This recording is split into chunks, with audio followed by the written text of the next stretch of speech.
কত মানুষকে ভাসিয়ে নিয়ে চলে গেল, কোনদিন আর তারা ফিরে আসে নাই। আগামী দিন আমরাও চলে যাব, ফিরে আসার আর কোনো সুযোগ নাই। আল্লাহ বললেন ওয়ালা ইউআখিরুল্লাহু নাফসান ইযা জাআ আজালুহা।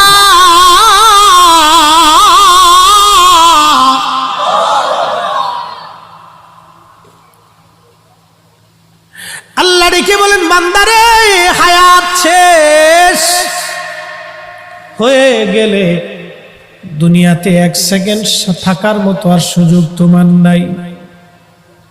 একবার হায়াত যদি শেষ হয় দুনিয়াতে থাকার সুযোগ নাই। দুনিয়ার থেকে একবার যদি চলে যাও আসার আর সুযোগ নাই। কবরের প্রথম রাত কেমন রাত হবে আপনার আর আমার, এটা বোঝানোর জন্য আগে মরণ থেকে বুঝাই। ও বাঁশখালীর মুসলমান, খুবই মনোযোগ দেন মা বোনেরা। ও মা, আপনি যে সুন্দর পোশাক পরে সেজে গুজে গহনা পাতি দিয়ে আপনাকে নিয়ে আসা হলো শ্বশুর বাড়ি। মারে, আপনার ঘরের মধ্যে একটা বৃদ্ধ মা আছে, শাশুড়ি। মনে ব্যথা দিবেন না, এই বৃদ্ধ লোকটা আপনার কাছে তেমন কিছুই চায় না, একটু সহানুভূতি চায়। বিনিময়ে আপনার স্বামীর জন্য সে 40টা বছর পরিশ্রম করেছে।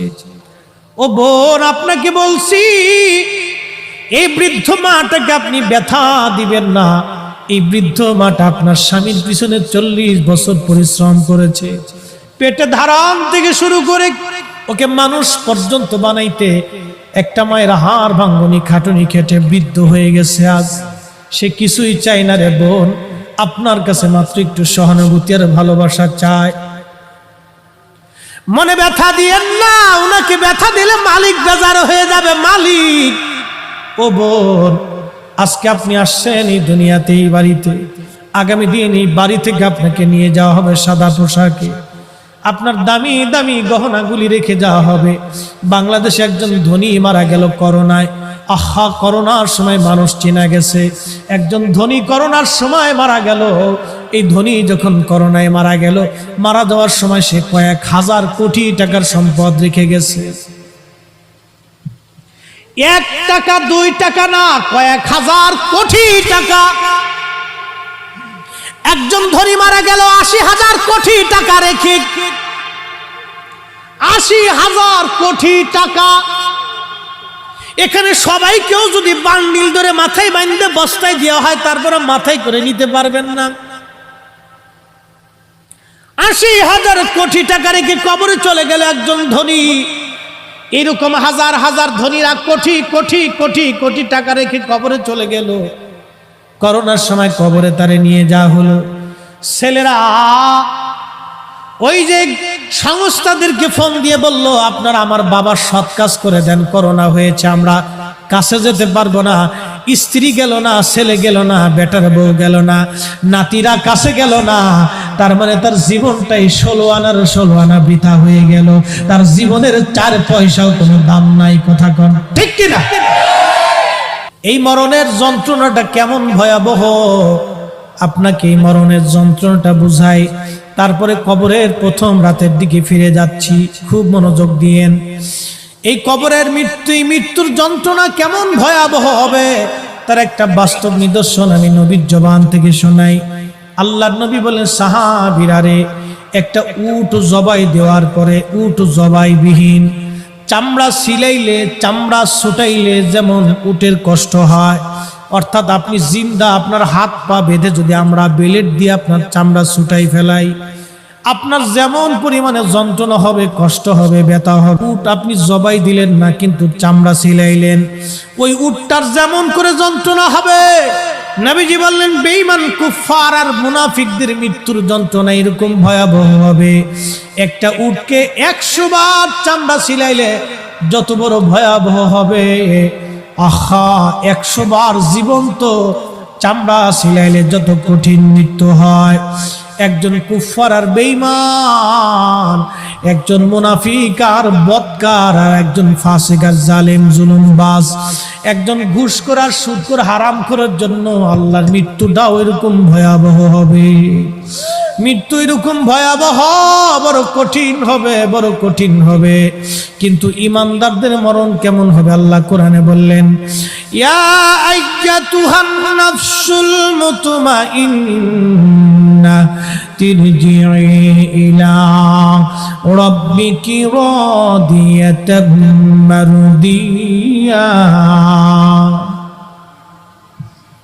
ফাদখুলি ফি ইবাদি ওয়াদখুলি জান্নাতি। একবার জোরে বলবেন কি সুবহানাল্লাহ। আল্লাহ বলেন, ইয়া আইয়াতুহান নাফসুল মুতমাইন্না তুরজিই ইলা রাব্বিকি রাদিয়াতাম মারদিয়া।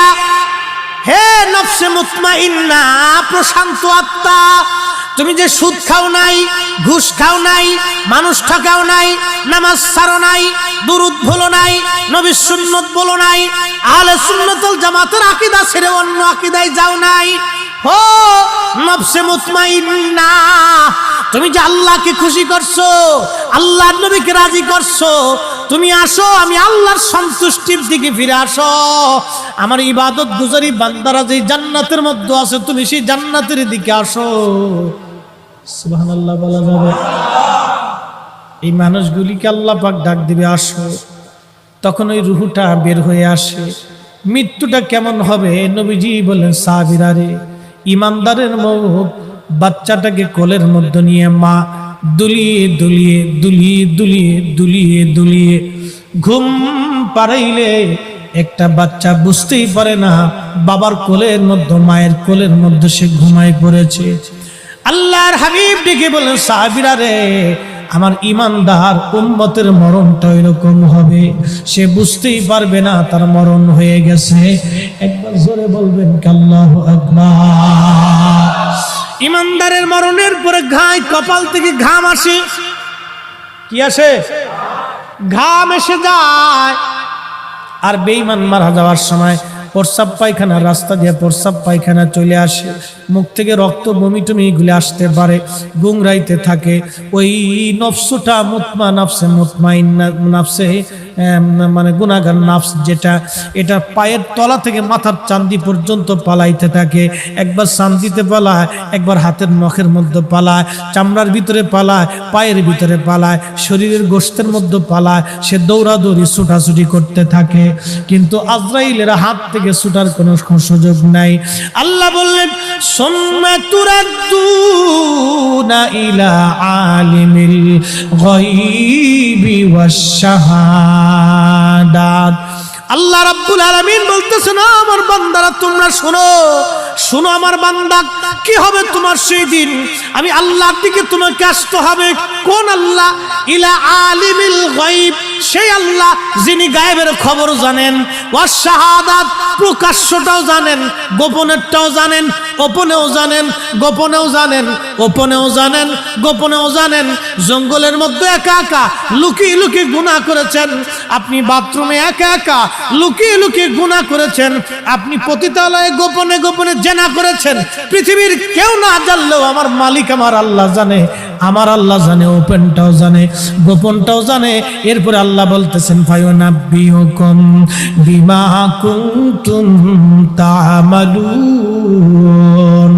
তোমার জীবনে কি আমল করতে, তুমি কোন কোন কাজ করতে, আমি আল্লাহ তোমাকে সব খবর জানাই দিব। তোমার ইবাদত কি ছিল, নামাজ কতটুকুন ছিল, রোজা কতটুকুন ছিল, হজ আর যাকাত কতটুকুন ছিল, আমি আল্লাহ সব কিছু তোমারে জানাই দিব। কবরের প্রথম রাত কেমন হবে? আহা কবর, কবর, কবর, কবর। ও যুবক, কবর কিন্তু যুবক চিনে না, ও বৃদ্ধ কবর কিন্তু বুড়া চিনে না, ও শক্তিশালী কবর কিন্তু আপনাকে চিনে না। হাসান বসরি রাহমাতুল্লাহ জীবনের একটা বাস্তব ঘটনা আপনাদেরকে শোনাই। আল্লাহর ওলি হাসান বসরি অনেক বড় ব্যবসায়িক ছিলেন, তিনি সোনা দানা হীরা জহরতের ব্যবসা করতেন। ওনার বন্ধুর সঙ্গে ব্যবসা করার জন্য হযরত হাসান বসরি রাহমাতুল্লাহ আলাইহি রোম দেশে গেছেন। ব্যবসা করার জন্য রোম দেশে গেলেন। রোম বর্তমান ইউরোপিয়ান কান্ট্রিদেরকে বলা হয় রোম রাজ্য। এই আরব থেকে রোম দেশে গেছে হাসান বসরি বন্ধুর সাথে ব্যবসা করার জন্য। তো রোমান সম্রাট প্রত্যেক বছরে একটা সুন্দর তাবু টানাইতেন। ওই তাবুর ভিতরে একটা কবর। এই তাবু টানাইয়ায় কবরের মাঝখানে যে কবরটা আছে, এই কবরের চারপাশে একটা অনুষ্ঠান হতো প্রত্যেক বছরে একবার। হাসান বসরি রাহমাতুল্লাহ আলাইহি বললেন, আমি গেলাম। আমি যাওয়ার পরে দেখি বিরাট বড় আয়োজন। চিন্তা করলাম অনুষ্ঠানটা তাদের দেখে যাই, কিসের অনুষ্ঠান হয় আমি একটু দেখব। হাসান বসরি বললেন, আমি দেখলাম ওই কবরটাকে সুন্দর করে সাজানো হলো, চমৎকার দামি তাবু টানানো হলো। এই কবরের চারপাশে সুন্দরী সুন্দরী রূপসী নারীরা আসলো, আর এই তাবুর চারপাশে তারা ঘুরতে লাগলো আর কি যেন বলতে লাগলো। আর এই নারীগুলি কাঁদতে লাগলো, তারা কেঁদে কেঁদে বলে বলে এই সুন্দরী রূপসী নারীরা তারা চলে গেল। এরপরে আর একদল বৃদ্ধ লোক আসলো। ওই দেশের জ্ঞানী গুণী বৃদ্ধ লোকরা আসলো। তারা ওই কবরের তাবুর চারপাশে তারা ঘুরতে লাগলো, ঘুরতেছে আর কি যেন বলে আর কাঁদতেছে, কি যেন বলে আর কাঁদে। তারাও ঘুরে কি যেন বলে আর কাঁদে। হাসান বসরি রাহমাতুল্লাহ আলাইহি বললেন, কেঁদে কেঁদে বলে বলে এই মানুষগুলি তারাও চলে গেল।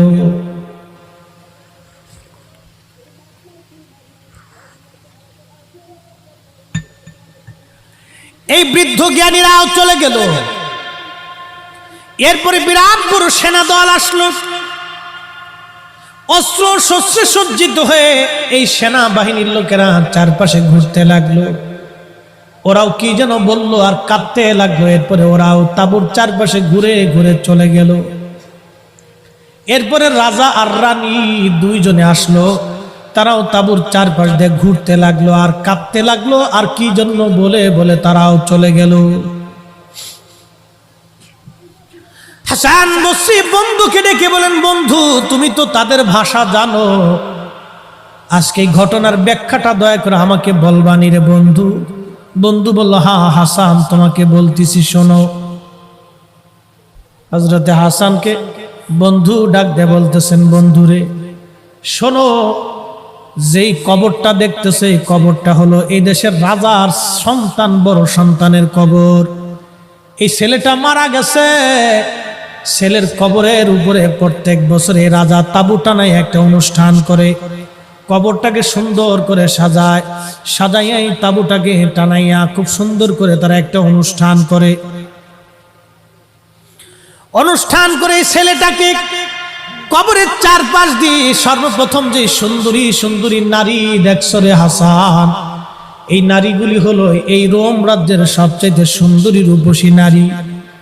এরা সেই কবরের চারপাশ দিয়ে ঘুরলো আর বললো, ও যুবরাজ, যদি আমাদের যৌবন দিয়া সৌন্দর্য দিয়া যদি তোমাকে বাঁচানো যাইতো যুবরাজ, তাহলে আমরা রোম রাজ্যের সমস্ত সুন্দরীরা আমাদের যৌবন দিয়া আর সৌন্দর্য দিয়া তোমাকে বাঁচায় রাখতাম। কিন্তু তোমাকে এমন একজন মালিক নিয়ে চলে গেছে যার কাছে এই রূপ আর যৌবনের কোনো মূল্য নাই। কথা বলেন ঠিক কিনা?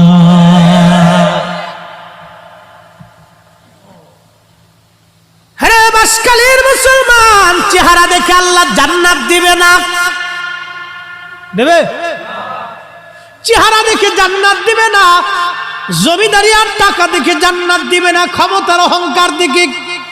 সেনাপতি আর রাষ্ট্রপতি, প্রধানমন্ত্রী, বিচারপতি আর জজ, মিনিস্টার, ডিসি, এসপি, বিরাট বড় বড় অফিসার, অনেক বড় মক্কার আর মদিনার ইমাম, এইগুলি দেখে আল্লাহ সার দিবে না।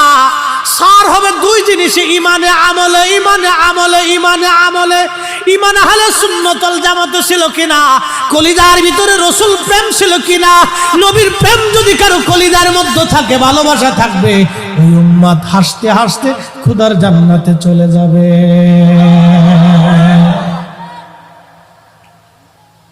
সুন্দরীরা কেঁদে কেঁদে চলে গেল।